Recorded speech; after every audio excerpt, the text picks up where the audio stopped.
Hello, everyone. Welcome inside the Red Earth Production Studios for this edition of YBMcast Baseball Talk, powered by Game 7 Baseball, Game7Baseball.com. As always, the folks over at Game 7 Baseball have the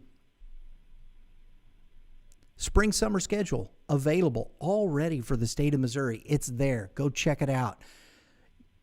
Get yourself ready. Get yourself prepared. I remember I always had to wait till January to get my summer schedule ready.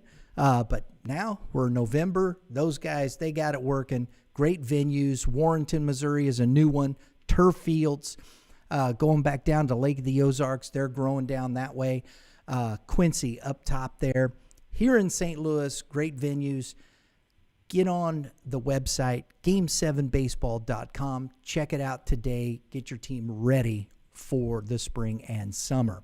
We'll probably see Dave in a couple weeks on the show, and we'll talk some more Game 7 Baseball. But until then, Game7Baseball.com. Today on the show, we are joined by our guest from CBC High School head coach Mason Horne. Coach, thanks for joining us. Absolutely, Brian. Thanks again for having me.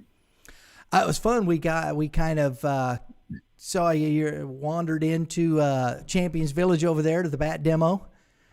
Yeah. Definitely wandered in on a good day. Got a chance to talk to you there. It was a lot of fun. There was that place was packed, wasn't it? Yeah, it was loud.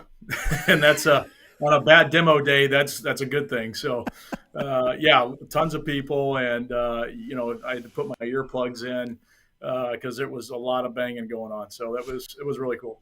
So when we were talking about this before we started. Back in our day, I remember the Easton Black Magic. That's what we swung around there, and I don't think it had the capabilities of the Easton bats today. What do you think? Yeah, I still have, in fact, it's sitting right over here. I still have a high school bat which was the old green Easton, which they replicated a few years ago. And I've messed around with it a couple times in the cage, and I think the ball still comes off pretty good. I know I could drive over it with my truck and it probably wouldn't dent it. But I definitely know that the bats today or at least pre-BB Core, obviously, the old red lines and connections and all that stuff were just off the charts. But the technology today is amazing. So, I had the Black Magic too. Yeah.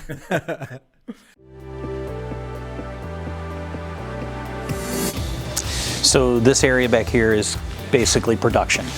They do a lot of the artwork back here. They do the production. So any of that stuff that comes in off of, let's say, our fanware stores, stuff that comes in off the team stores, a lot of the coaches wear, a lot of the last minute, hey, we got to have it in the next 10 minutes stuff. That's all comes back here. This area is where all the day-to-day stuff that comes in really goes through. The retail store is its own little entity. This is where the real work is done.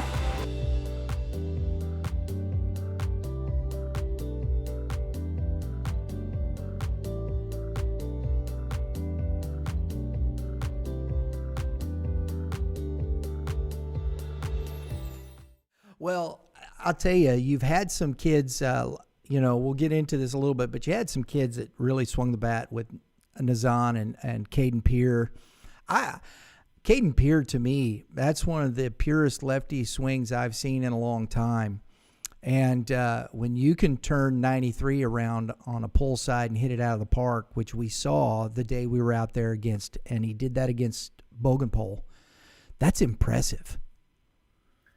Yeah, he's a really, really special talent, and I know he's had a pretty good fall down at Mizzou. In fact, I think I saw this morning he got their game-winning hit yesterday in their little fall series. So, it's it's pretty fun to watch. I was very, very sad to see him go.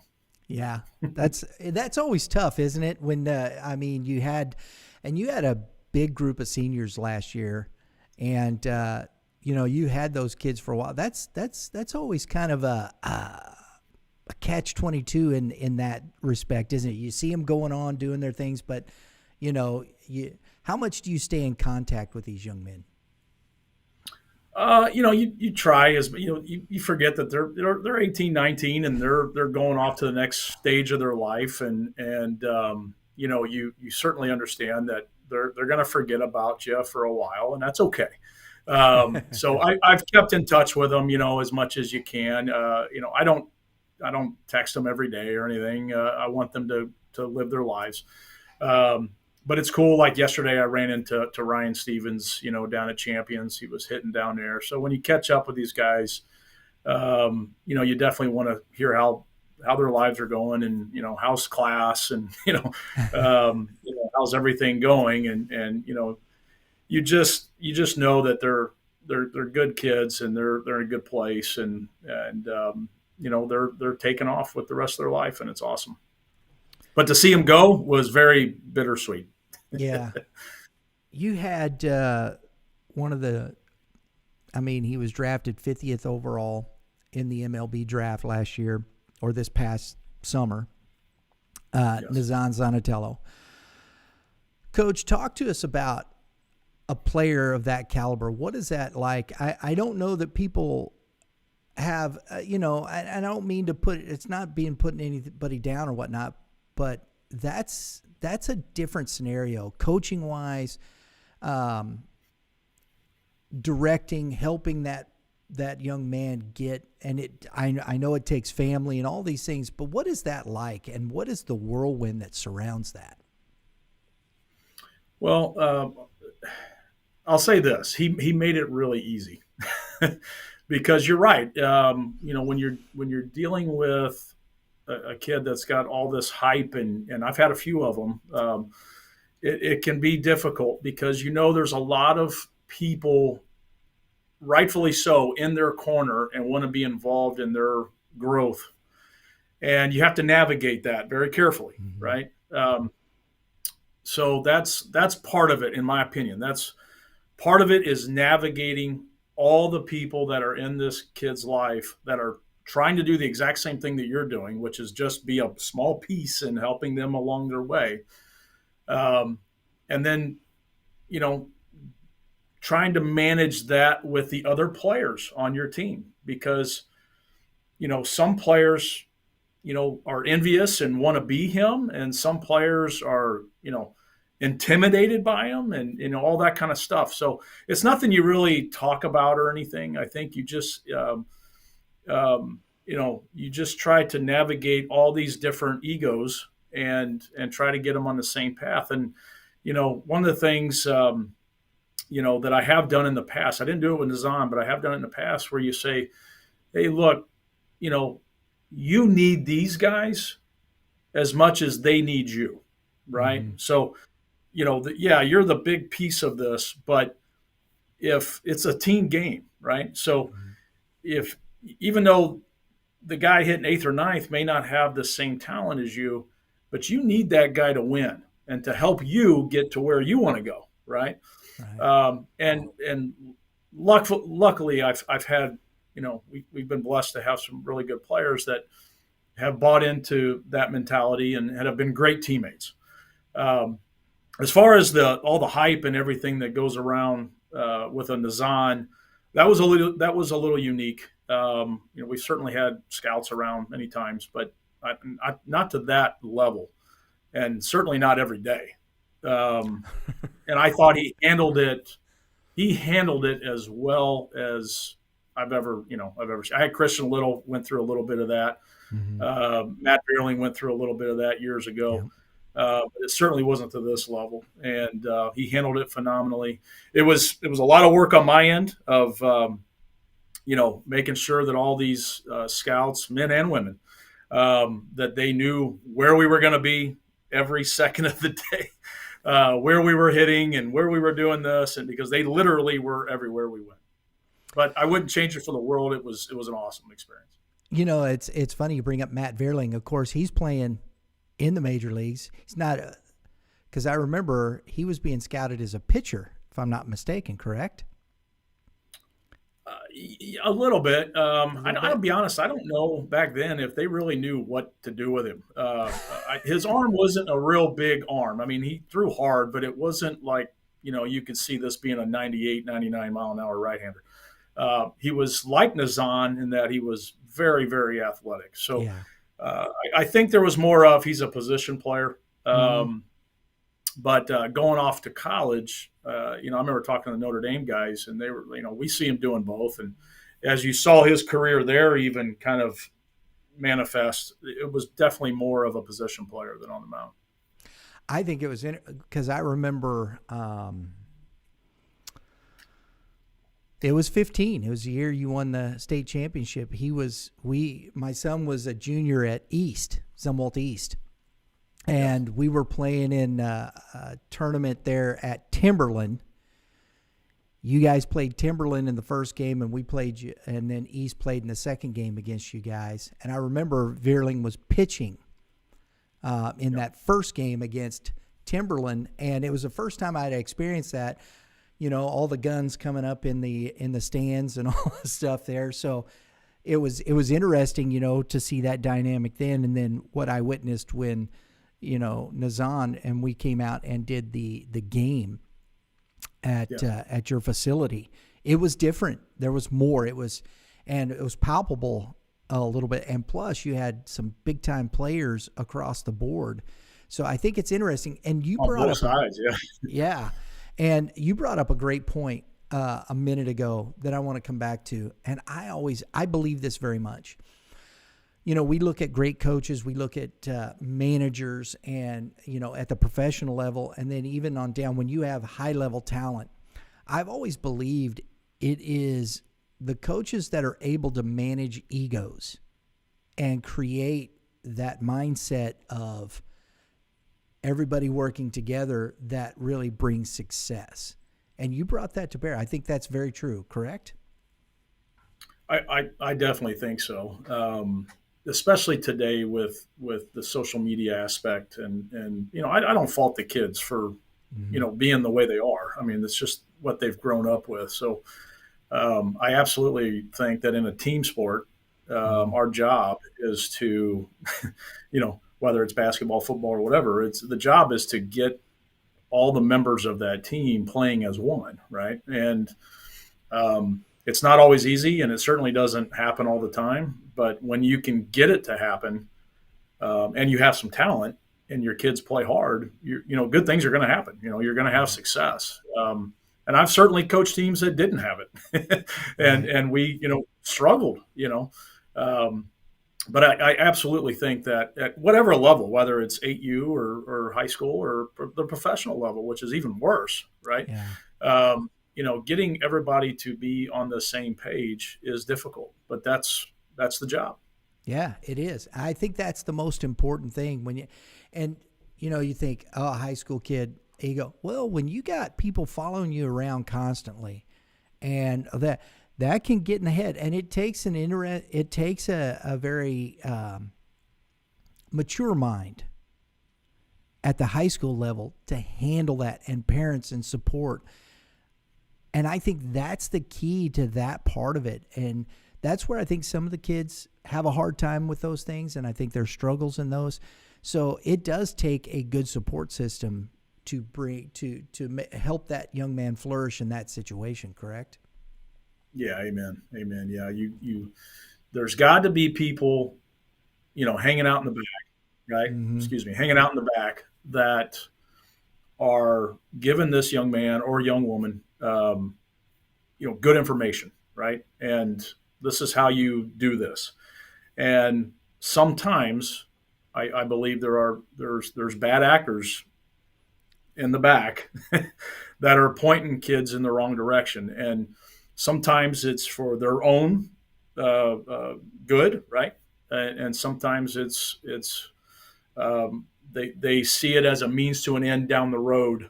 In other words, they're using the kid to get to where they want to go. So, but at the end of the day, their parents, priests, whoever is involved in their life, could be a grandparent, could be, a youth coach or whatever. If they're not in my opinion, if they're not kind of pushing them to hang around with the right people and to do the right thing, then they're going to get exposed at some point. And the minor leagues are filled with tons of talent that don't make it for whatever reason. And you could say the same thing about the collegiate level. And what I've experienced over the years is the kids that really make it to the highest levels of this game, it's not their talent that ultimately gets them there, in my opinion. It's what they do on a daily basis. They're humble. They have a work ethic. They're good people. And I think that's, you see a lot of kids coming out of St. Louis that are starting to get to that level that are really good kids, and they've got a great foundation. And I think that's why they're having success. Folks, I hope you're listening here. This is great information, and I always think it's interesting to get that perspective from, Coach. You've been through it a couple of times, like you said, and how do you deal with that? And then, whoever that may be, how do you do that? How do you get these kids in that place mentally? I think mental focus is the more difficult to deal with. Kids will get in the cage, physical focus, training, mechanics. You can work to those things. You can get the kid there, but then how do you get them to focus on that mentally? What does that take? And I think that's the key to any success. Otherwise, how does a team lose 100 games in the major leagues? They're all talented. Right. Right. And people go, well, wait a minute, Brian. That's talented people playing on the other side of you. And I think that's the key. And that's why you see a lot of times managers get fired at that level, because you weren't able to produce in that talent the ability to create wins. Yeah, sure. And back to the mental part, it's something that we're actually delving into. We've been kind of messing around with it here for a couple of years and just haven't really pulled the trigger. But we are this year.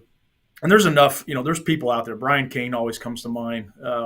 There's enough information, enough people out there now that there's really no excuse for it anymore. Because the thing about high school kids that I have found is that everything is, especially here in Missouri, because most of our games are like at 4:30. So everything is just a mad rush to get out of school, get to the field, and go. And they don't have time to disengage from whatever has happened during the day and focus on playing a game, which is supposed to be fun, and doing it with their peers, which is supposed to be fun. But it's so hard to disengage from whatever's going on in their lives, whether it's at home or whether it's a bad day at school or their girlfriend or whatever. There's all kinds of stuff going on.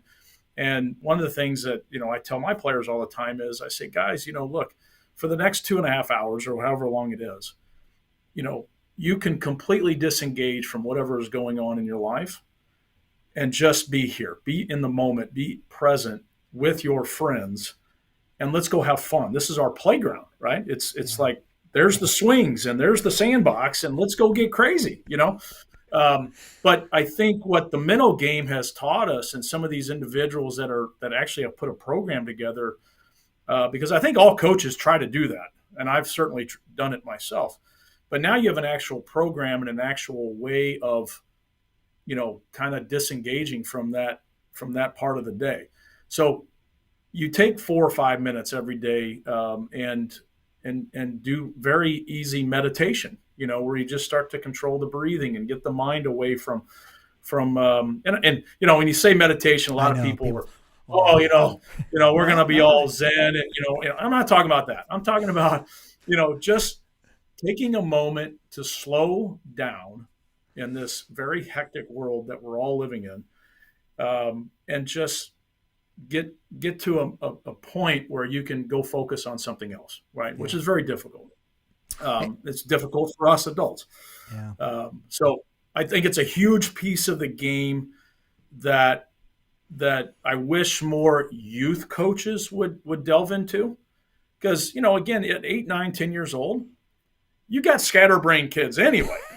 Right. I mean, they're 10. What do of course they're going to be crazy, and that's okay. But if you can teach them, hey guys, we're going to take a minute here, and we're just going to pause for a moment, and we're going to close our eyes, and we're going to think about, trying to hit that baseball right back up the middle. Get them engaged with the game, but take 1 minute, because a minute to a 10-year-old is 5 minutes, right? And I think if youth coaches started to incorporate some of that, by the time they get to high school, it's not such a foreign thing. It's not so weird. Just like hitting off a tee or anything else.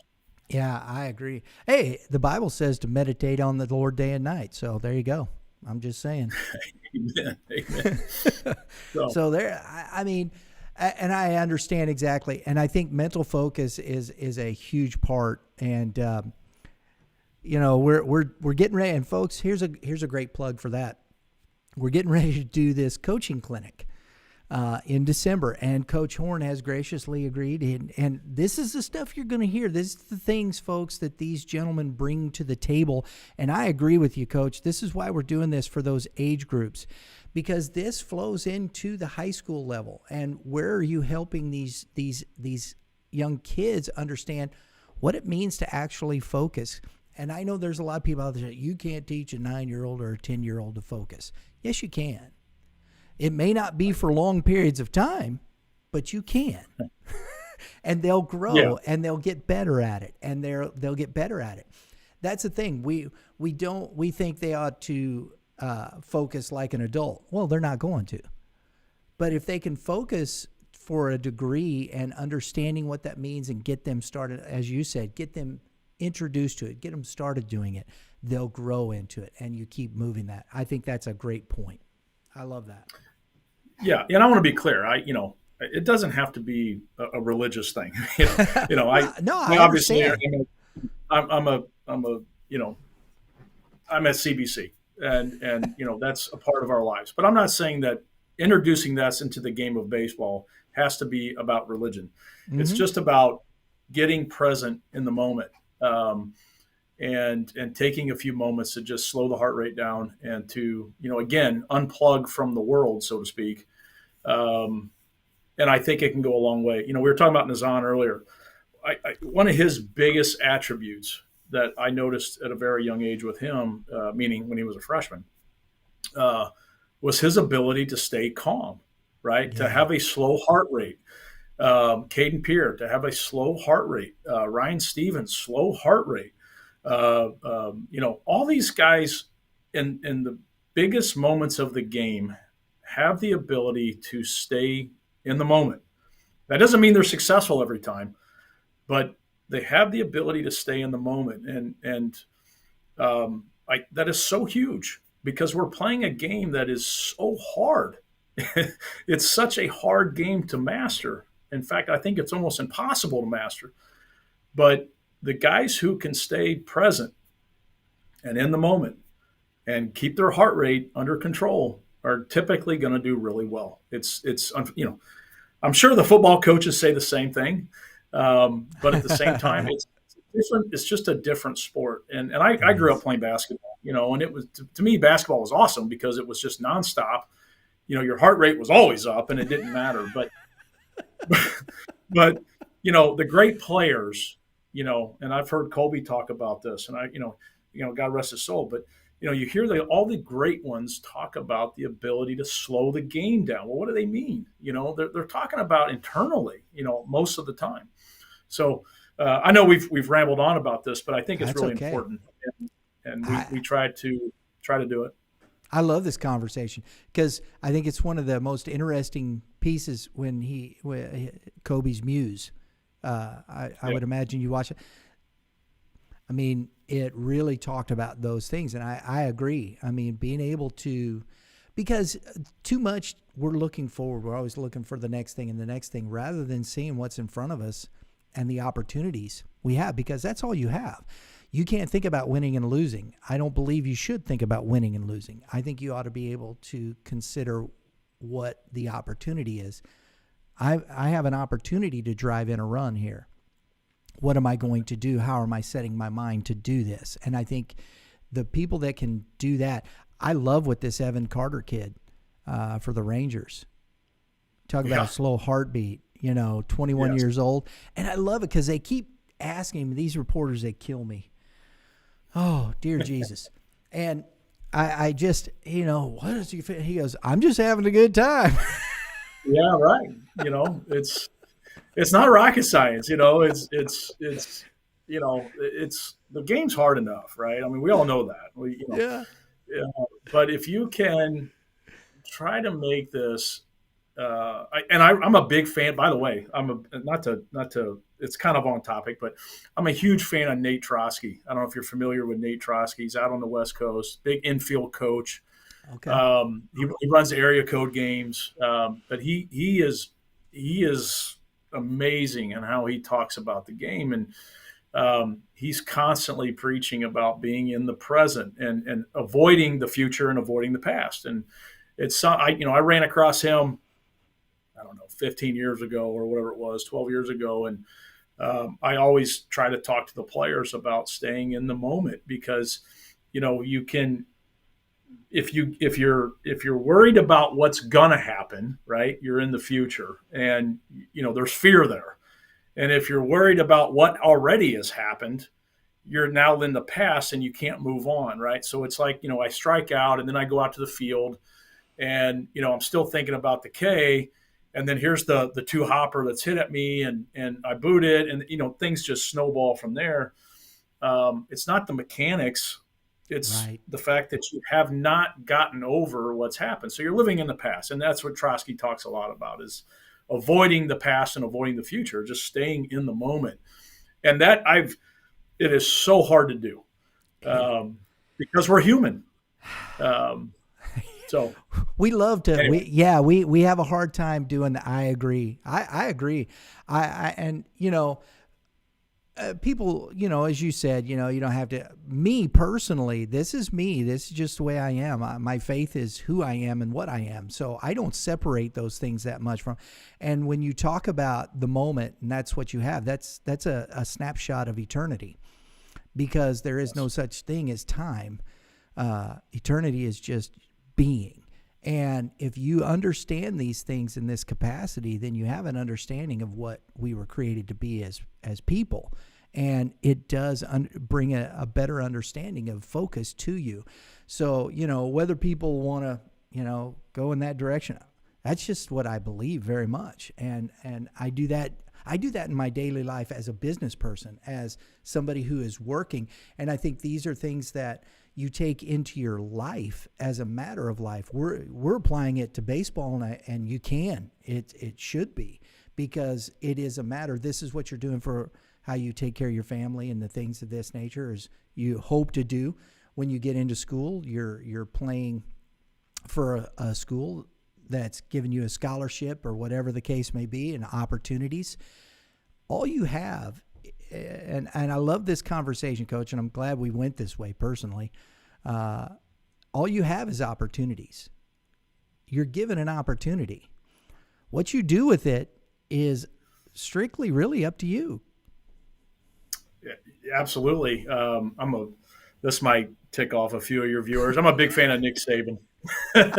I know Nick Saban talks a lot about, I know he's made several statements of, players will come in and they'll say, "Hey, coach, you didn't give me a chance."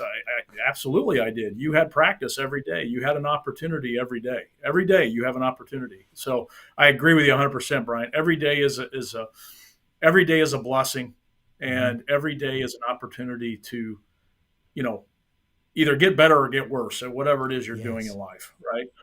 And I think that if we just change the mindset of a lot of our youth, a lot of our kids, and how it relates to the game, which is, hey, you had a bad game yesterday, right? Or you had a bad game in the first game of a doubleheader.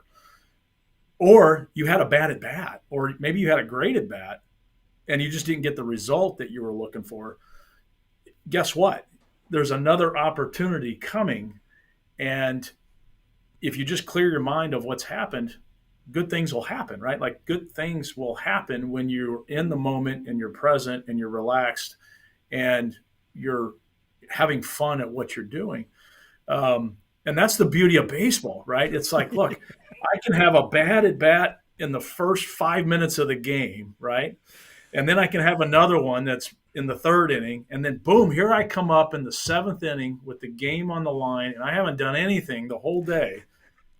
And here's the opportunity. And how many times have you seen guys that have done that where they have this, two errors, they've struck out twice, and then they smoke a ball up the middle to win the game. And the best part is nobody remembers what that's already happened, So like life, right? Not to get weird here, but okay, I had a bad day at work yesterday, and I almost got into a wreck, and my kids are going bonkers, and blah blah blah. Okay, and then I woke up this morning, and here's another opportunity where I get to spend time with my kids, and today I can right the ship at work, and so forth and so on. So I think that's what the game teaches you, as we all know. It just teaches you how to be life.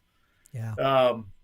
And not to bring back the old T-shirt, baseball is life, but it really is. And I think you hit it on the head too, where you say, look, being a baseball player, you have to be a baseball player. Like, Yes. it has to become who you are. I'm a big fan of Navy SEALs and their training, and I read a lot of books on Navy SEALs, and I know a couple of them, and they're not Navy SEALs from 9 to 5. They're Navy SEALs every moment of the day. It's who they are, right? So we talk about that with baseball. It's like, look, I don't need you to be a baseball player from 3 o'clock till 6 o'clock. I need you to be a baseball player every day of your life. And what does that mean? That means being a good citizen. That means going to school. That means getting good grades. That means, yada, yada, yada. I love it. So anyway, sorry. Oh, no, I love that. That's awesome. No, Coach, these are the things. I love this conversation because these are things I think people need to hear. Parents, when you go back to this, we always talk about, I personally, and I've said it openly, I don't mind saying it, I think one of the worst things that happened was Matheny's manifesto. I don't know the man. I'm sure he's a nice man. Whatever the case may be, I don't know him. But I do not like what he said in his manifesto. Parents are the problem. Well, that's a blanket statement. And I think that really did not help the situation. And no, parents aren't the problem. That's their child. Just like you have children and you care about the success of your children. We all do. So we can't just say parents are the problem.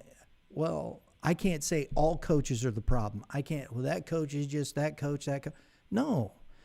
We have to start engaging each other on a level of conversation that, will you have a percentage of coaches that are not doing things right? Will you have a percentage of parents on the other side that aren't doing things right? Yes. Yeah, you will. That's unfortunate. But I think for the most part, as we're talking with you, coaches, parents are engaged in helping their children succeed. And I think if we take that attitude, that's where we need to go from here. Yes, I know what he was trying to say, and I think I know what he meant, and I've read the book too. I think at the end of the day, one of the things this is a little nugget here. Jake Berger's dad, Mike Berger, who I'm a huge fan of, coached with me here at CBC after Jake left, and he's a great baseball man.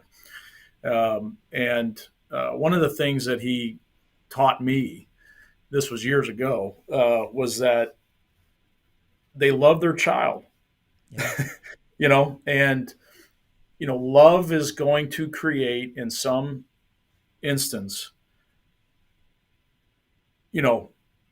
not logical thinking.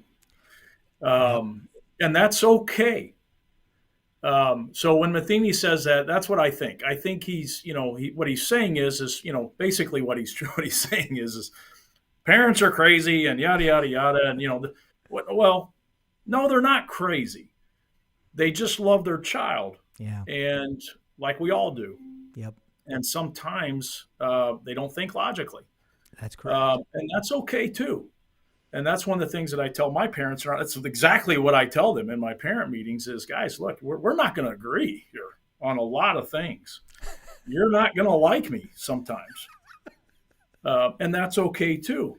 But understand that at the end of the day, I'm making decisions and my staff are making decisions what's best for the group, number one, and what's best for your son, number two. And sometimes they're intertwined and sometimes they're completely different. Yeah. And sometimes there's things that are going on that you may not even know, right? What's going on in his life or what's going on in within our program. And that's okay too. And at the end of the day, communication is everything. And there's certain things that, is open door policy. And I think there's certain things that aren't. Playing time is not one of them. That's fair. But everything else is, right? So at the end of the day, parents love their children as they should. And you know what? I'm all for it because I love mine too. Amen to that. Yeah. So, but it's a crazy world that we're in, and this sport is very demanding and it's hard on everybody. And I think we just all, as guys like you and coaches, and I think if we all just kind of take a deep breath and understand that, hey, we're all in this together. As a high school coach, I've always looked at this as I am literally this big in that kid's life. But that one little piece is huge if done correctly. If I can give him one thing that is going to last forever, then I think I've done my job. And, I had a youth coach. I remember in Little League, Coach McNabb, I still remember him. He told me like one thing that I remember, and I've kept it on forever. I still apply it today. So anyway, that's I think we all have a role to play there.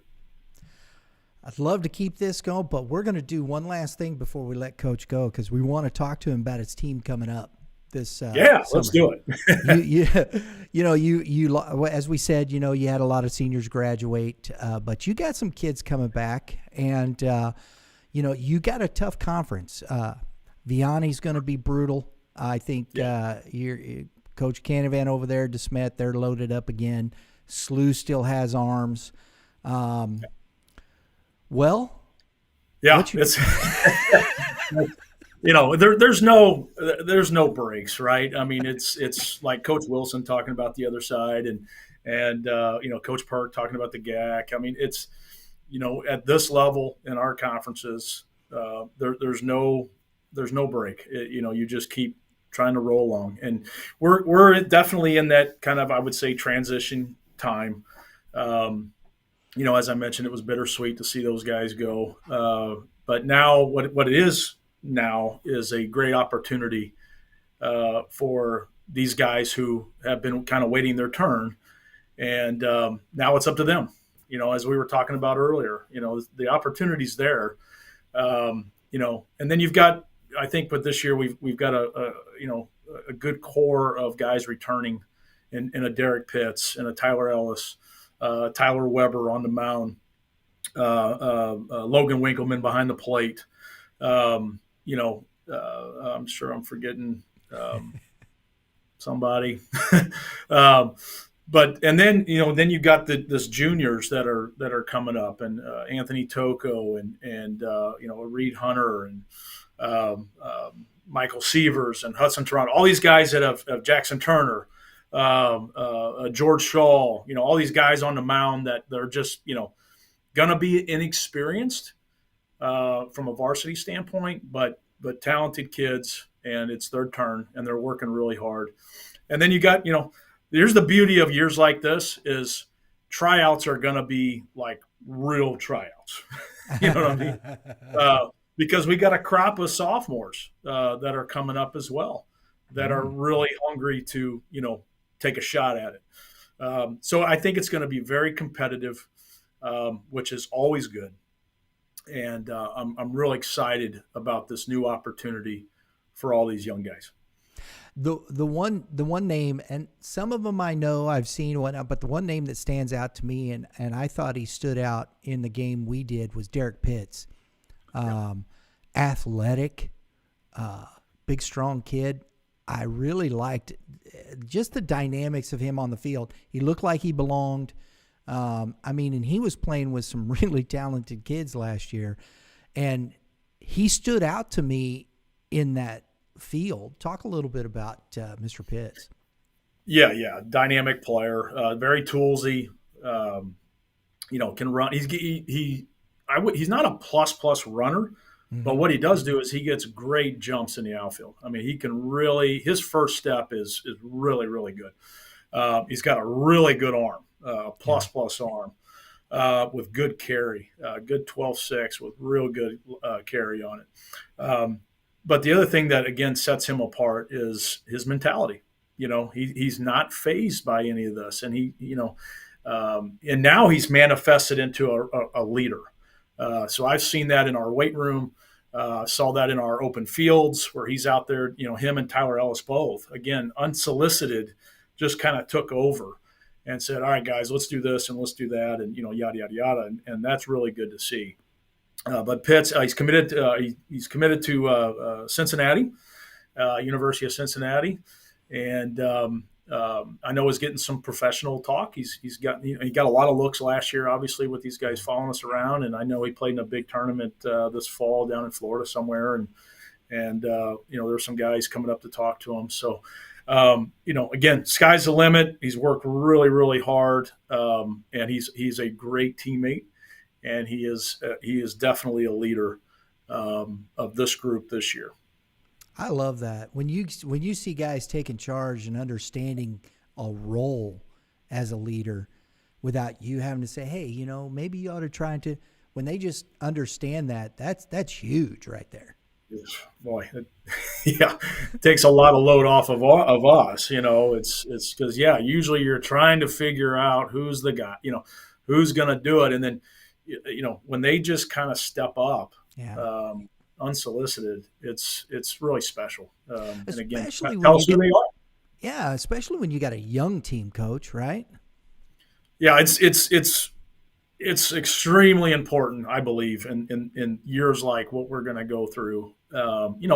Last couple of years, it was a Tyler Charlton and a Michael Walsh who kind of took the bull by the horns, and then it got transferred over to a Ryan Stevens and a Nazan. Nazan kind of did it by example. He wasn't a real rah type of a guy, but Derek is more of a talker, and I think what's good about that is he's earned the respect in that clubhouse. So the guys know when this guy talks, you better listen.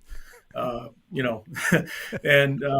but it's not done through fear. Right. It's done the right way. And I think that's important too, because I think kids can take that the wrong way and, make threats, but when it's done out of love and it's done with respect, the kids will follow. And we absolutely are going to need it this year. Absolutely. Because our schedule's brutal.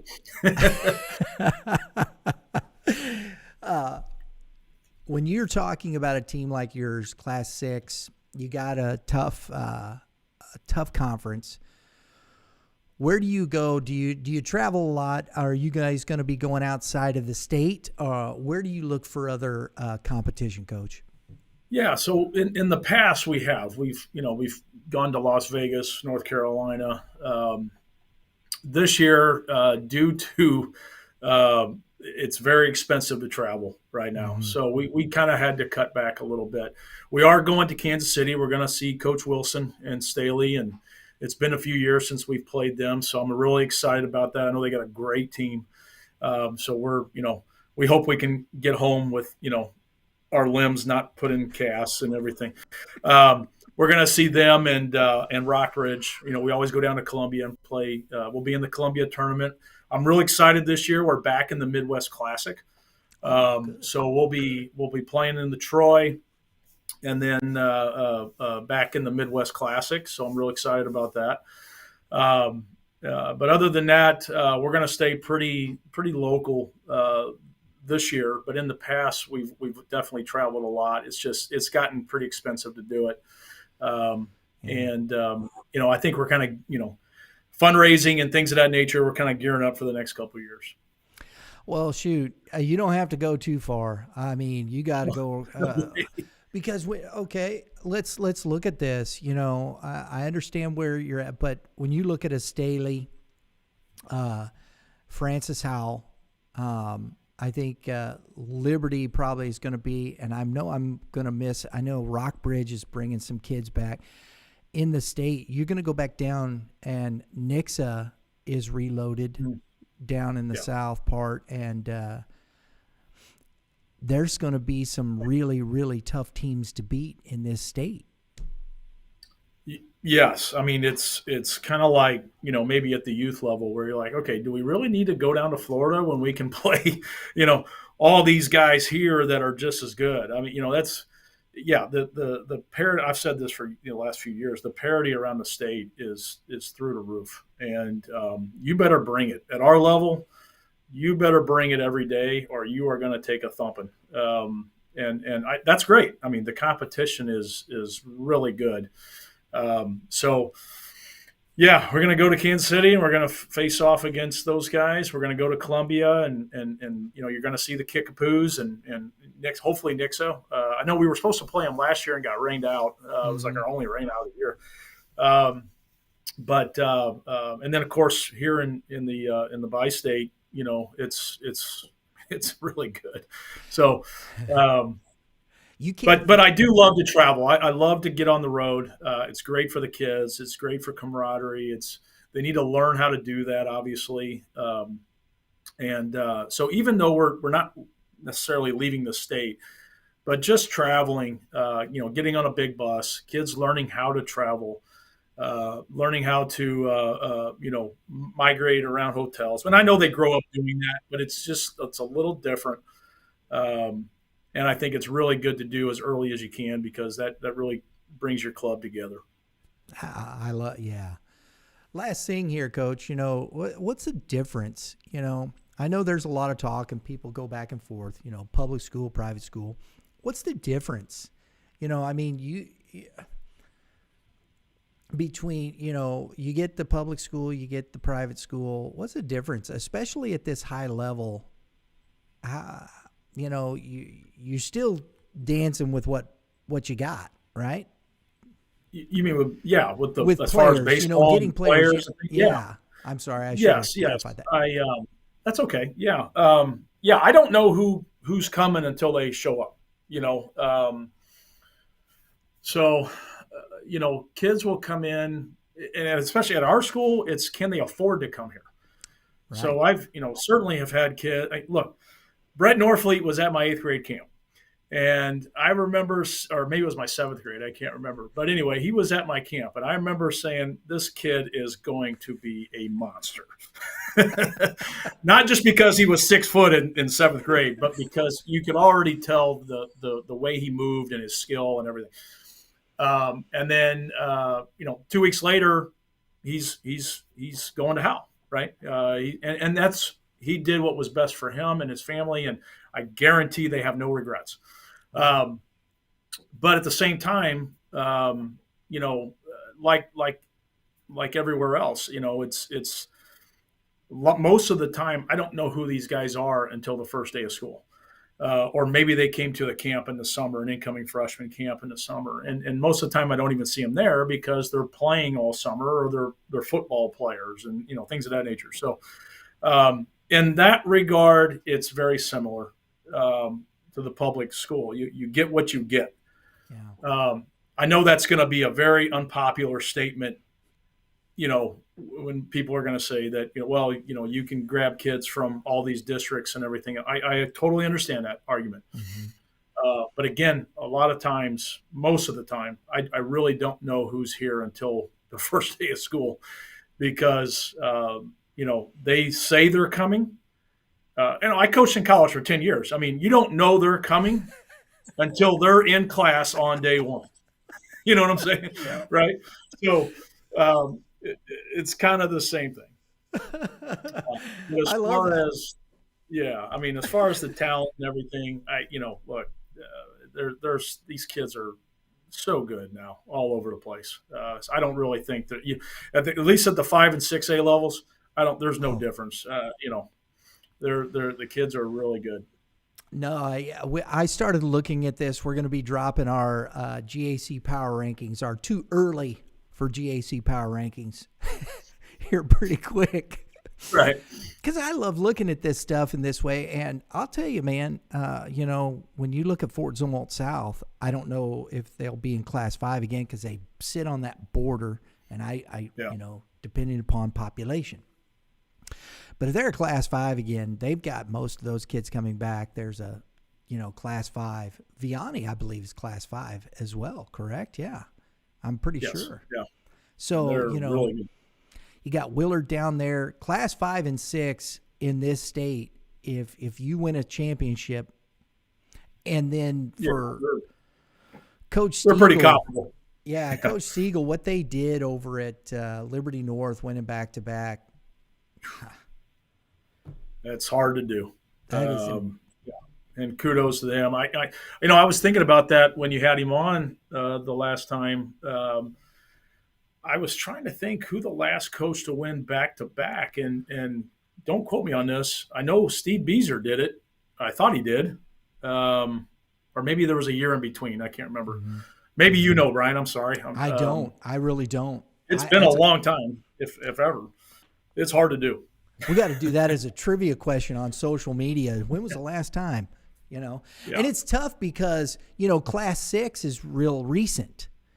So, yes. It's going to be Class 5. Maybe it may not have happened in Class 5. Maybe it was a Class 4. I don't know. Right. In that respect. I think it's incredibly hard to do in any sport. To win on the last day, 2 years in a row, 3 years in a row, or whatever. I know our football team just did it in football, and it's, even to do that is really hard to do. Even if you bring the same team back, it's right. Kids are different. It's a different year. Injuries. So to have that, injuries and look, there's so much luck involved in this, right? We all know that. You could have the same team with the same chemistry and no injuries, and there's, the ball hits a bird or something. I mean, you just never know. And that's what Coach Stiegel said. Staley played them down in a district, and they hit a walk-off in the 7th. Yeah. I mean 1-0. You got to. What do you do? Oh wow! Yeah. And so you just kind of riding that momentum. They got Trey Snyder and Bo Jonas back, so they'll be again. I'm looking forward to this upcoming season. I think this is going to be a dandy. I'm looking forward. We'll have to, Coach. We're working on our schedule. For the upcoming season for our. Friday Night Lights game. Yes, sir. And when you got that schedule, love to see it. Love to come out again. If we can find the time and make sure everything works together, love to do it again. So.